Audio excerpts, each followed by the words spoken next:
हमारे पूज्य गुरुदेव जिनसे हमें ये विरक्त वेश प्राप्त हुआ, पूज्य सदगुरुदेव श्री पहाड़ी बाबा जी महाराज, उन्होंने अपने जीवन में बहुत भ्रमण किया था। इतना पैदल घूमे वो, अफगानिस्तान तक पैदल गए, बर्मा तिब्बत तक पैदल गए, काबुल गंधार सब पैदल गए, मानसरोवर उधर सब जगह पैदल पैदल गए। वो बहुत पैदल घूमे, पूरी गंगा जी की परिक्रमा पैदल की उन्होंने। यमुना जी की परिक्रमा, गंगा जी की परिक्रमा, नर्मदा जी की परिक्रमा, गोदावरी जी की परिक्रमा, काशी की 84 कोस, अयोध्या की 84 कोस, मिथिला की 84 कोस, नैमिषारण्य की 84 कोस, ब्रज की 84 कोस, जहाँ जहाँ उनको सुनने में, सब जगह लगभग 21-22 वर्ष तक न वाहन में चढ़े और न एक रात्रि से अधिक कहीं रुके, निरंतर चलते, न जूता न छाता न चप्पल और न द्रव्य का स्पर्श। इस प्रकार से उन्होंने कम 21-22 वर्ष तक, लगभग 100 साल पहले विचरण किया। तो उन्होंने एक बात बताई कि गंगा जी की परिक्रमा करते करते ये ऐसा समझिए कि इधर आ रहे थे हरिद्वार तरफ दूसरे तट पर, तो वहाँ उनको ऐसा लगा, बीच में कहीं एक ऐसा जगह मिली, स्थल का वो हम स्थान भूल गए हैं, माने इधर आ रहे थे उसी समय एक जगह ऐसी मिली जहाँ एक दंडी सन्यासी महात्मा थे। एक खेत में उनका झोपड़ा बना हुआ था और एक झोपड़ा साधुओं के लिए था, एक झोपड़ा उनका था, 2 झोपड़े थे। तो उस समय गंगा परिक्रमा करते हुए साधु चलते थे, तो कोई परिक्रमार्थी साधु आवे तो उनको रुकने के लिए जगह दे देते थे। बैरागी साधु किसी के घर की रोटी खाते नहीं है, इसलिए एक मटका में आटा रखते थे, नमक, आटा, आलू या शकरकंदी के, जो अपने हाथ से बनाने वाले लो थोड़ा सा आटा ले लो, धुनी पर बना के पा लेना। और वो सन्यासी थे, उनके लिए ब्राह्मण के घर की भिक्षा आ जाती थी 24 घंटे में एक बार। गांव का एक ब्राह्मण निश्चित था, वो आके दे देता। तो महाराज जी कहते उन संत के पास हमें बहुत शांति में बहुत अच्छा लगा, तो हम वहां रुक गए। 2 दिन 3 दिन रुके वहां, और देखते किसी से बोलते नहीं, सवेरे उठते और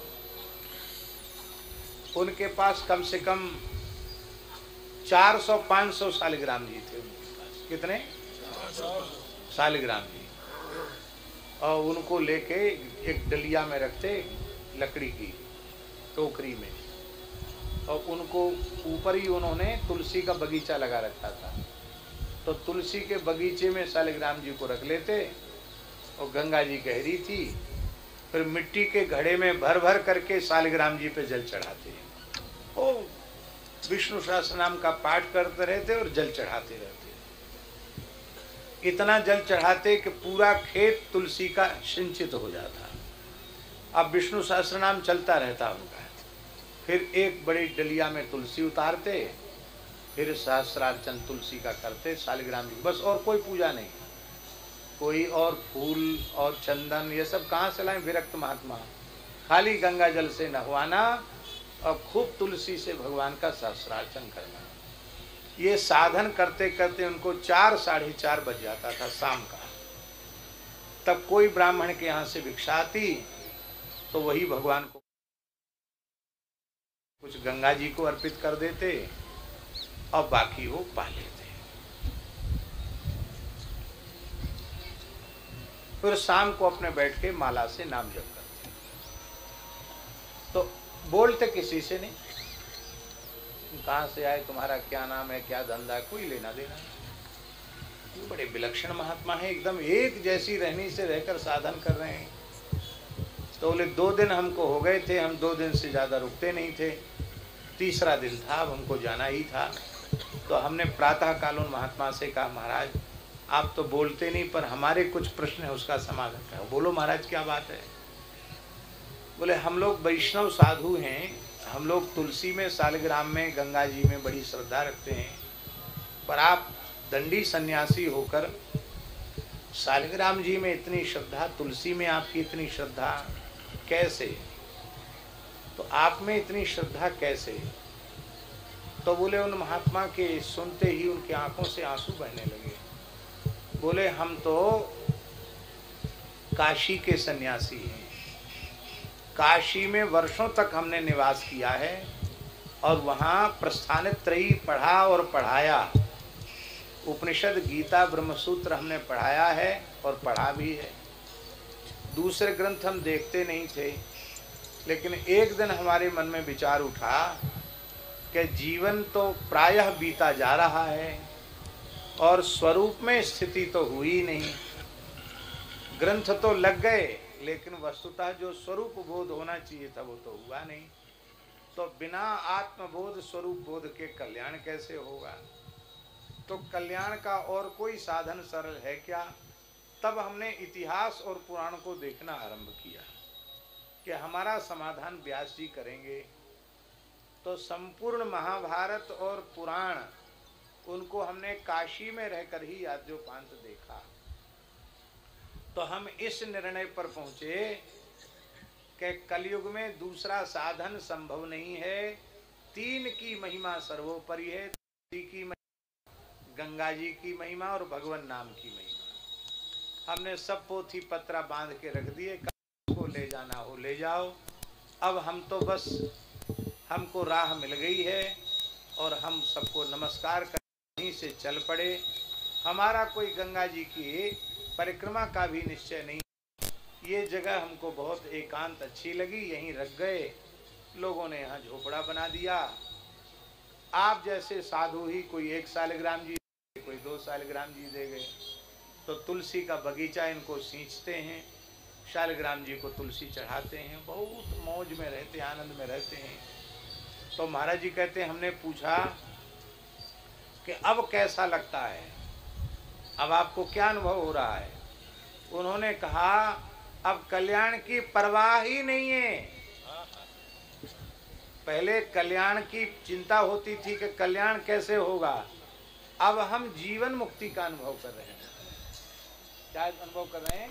जीवन। अब ना अविद्या है, न माया है, न कोई राग है, न रोष है, न कोई दोष है। अब हम अनुभव कर रहे हैं कि हम वस्तुतः गंगा जी की, तुलसी जी की, शालिग्राम जी की कृपा से जीवन मुक्त हो गए। अब ये शरीर जब तक रहे तो रहे, जाए तो जाए। अब गंगा जी जाने, तुलसी जी जाने, शालिग्राम जी जाने। तो महाराज जी कहते अपनी गंगा परिक्रमा में हमको ऐसे गंगा जी के प्रति निष्ठा वाले, तो गंगा, तुलसी, शालिग्राम, हमारे यहाँ साधुओं में बोलते हैं परीक्षित जी।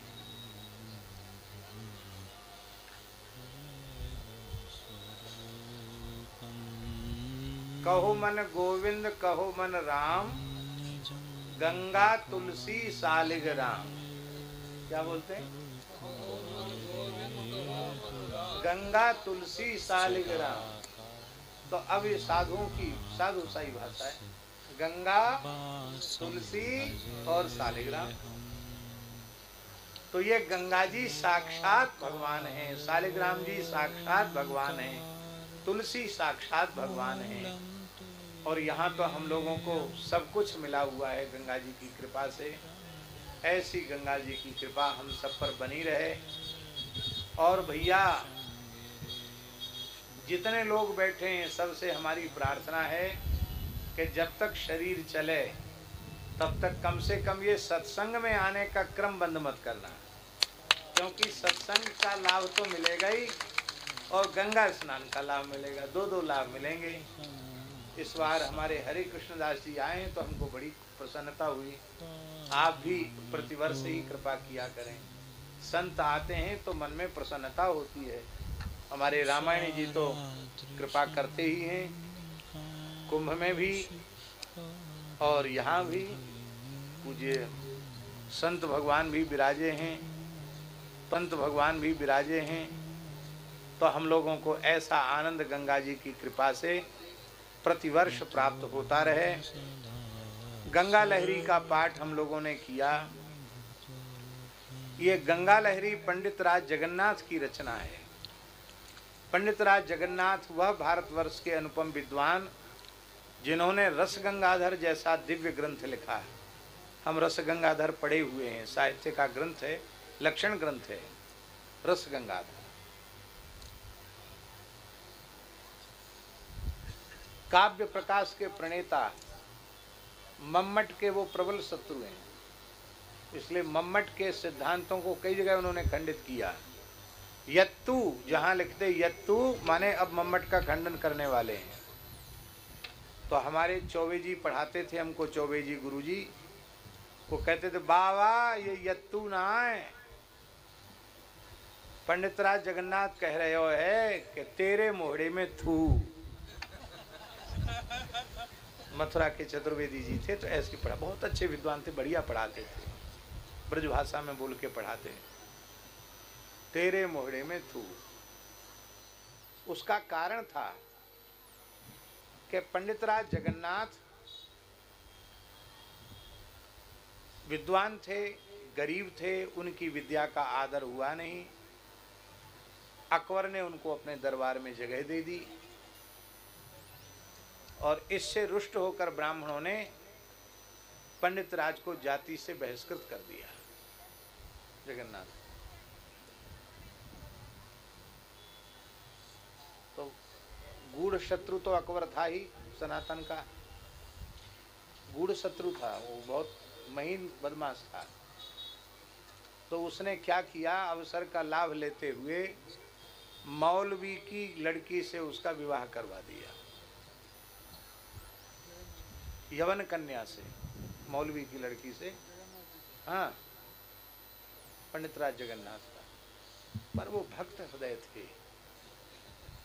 और व्यक्ति कब मन में सोचता है कि ब्राह्मणों ने तो हमको त्याग ही दिया, अब हमको गुजारा यही करना है, तो चलो कोई बात नहीं, जैसी भगवत इच्छा। अंत में पंडित राज को वैराग्य हुआ और पंडित राज जगन्नाथ सब कुछ त्याग कर, सारे वैभव को ब्राह्मणों में गरीबों में बांट करके, सब कुछ त्याग करके काशी आए। काशी में उन्होंने ब्राह्मणों से कहा कि भाई भूल तो हमसे हुई है, हमको प्रायश्चित बताओ। तो उस समय मम्मट इनके प्रबल विरोधी थे, उन्होंने कहा कि नहीं, यवनी संसर्ग दूषितो यम निशार्यताम विद्वत सभातः, ये यवनी संसर्ग दूषित है, ये ब्राह्मणों की सभा में बैठने लायक नहीं है, इसके पाप का कोई प्रायश्चित नहीं है, इसने अपने ब्रह्मत्व का नाश किया है, भगा दिया उनको। तब पंडित राज जगन्नाथ गंगा जी के तट पर आकर के ऊपर बैठ गए और गंगा लहरी से गंगा जी की स्तुति आरंभ की। और लोग देख रहे थे, बोले जिसके उद्धार की कोई गुंजाइश न रह गई हो, उसका उद्धार भी गंगा जी करती हैं। एक एक छंद पढ़ते चले गए, गंगा जी ऊपर उठती चली गई। गंगा लहरी पूर्ण होते ही सबके देखते देखते गंगा जी ने पंडित राज को अपनी गोद में लिया, अंतर्धान हो गए। ये है गंगा लहरी, ये बड़ा अद्भुत स्तोत्र है गंगा जी का। गंगा जी इसको सुनकर बहुत प्रसन्न होती हैं। यहाँ हम लोगों ने बैठकर गंगा लहरी का पाठ किया, शिव महिमन का पाठ किया। आज की गंगा दशहरा की तिथि हम लोगों की सफल हुई, सार्थक हुई। गंगा जी हम सब पर ऐसी ही कृपा करते रहें और गंगा जी में श्रद्धा बनी रहे। गंगा जी के अविरल और निर्मल प्रवाह की आवश्यकता है, उसके लिए भी सबको प्रयत्नशील रहना चाहिए।